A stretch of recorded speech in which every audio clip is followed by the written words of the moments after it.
I'm happy to say that all hospitals in Massachusetts participate in the association. Now, some are like dear friends that we see over and over all the time, and others we may see people just on occasion, but we have a pretty engaged membership. Massachusetts is a very sophisticated market. We have a high penetration of managed care. We have a government that understands healthcare.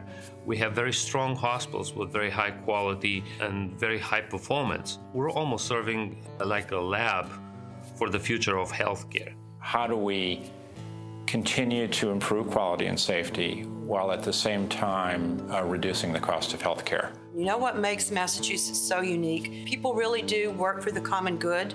They can put their own issues aside, generally, and really work for what's best for the patients that they serve. We have community hospitals, we have teaching, academic institutions, we have very small hospitals. Creating a platform to represent all of us is very, very difficult. Mass Hospital Association has been successful in gathering input from all of us and create a platform that's acceptable to all. We have our differences, and at Mass Hospital Association, I used to say that 90% of what we do, we agree on.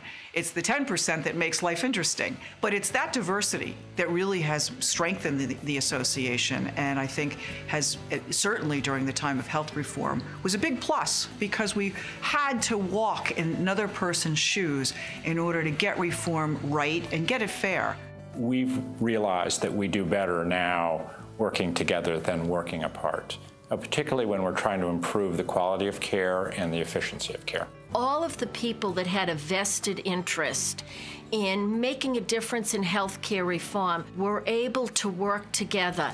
Business groups, governmental officials, hospital leaders, the payers, worked very closely and in a very, very collaborative way in a partnership with Mass Hospital Association at the table. We were able to make changes that no one else in the nation was successful in doing. We need to prevent disease. We need to educate people about the disease. We need to keep people well. And perish the thought from a hospital administrator, we need to actually keep people out of the emergency rooms, and we need to actually keep people out of the hospitals. A lot's changed since 1936. Certainly in terms of costs, certainly in terms of our entitlement programs, none of which were in place back in 1936. And so I think that we've come a long way, and we've certainly grown in many, many ways. The Mass Hospital Association has been a leading voice in healthcare reform in particular. It really gives us a voice, a collective voice, and increasingly a very important seat at the table of government and policymakers. It's like my members are swinging from one trapeze to another, and they need to let go eventually of the one they're on and get onto the other. But that's really, really hard.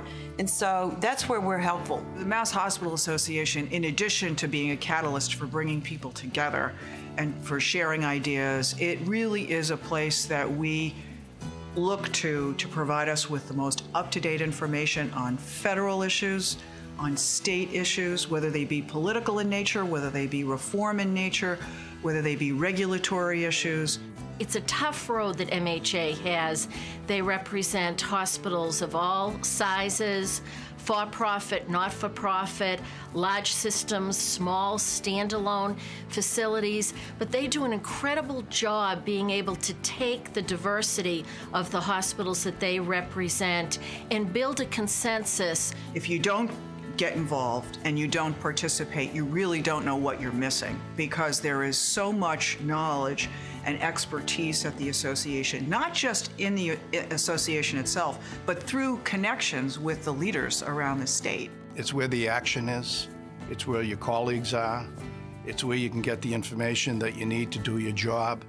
You know, while we're here for our 75th and we're celebrating, I think we can't forget why we're all here, and that is the patients that we serve and the enormous, talented caregivers of all kinds, and everyone who supports them in the hospital. So we can all enjoy each other, but it's not about us.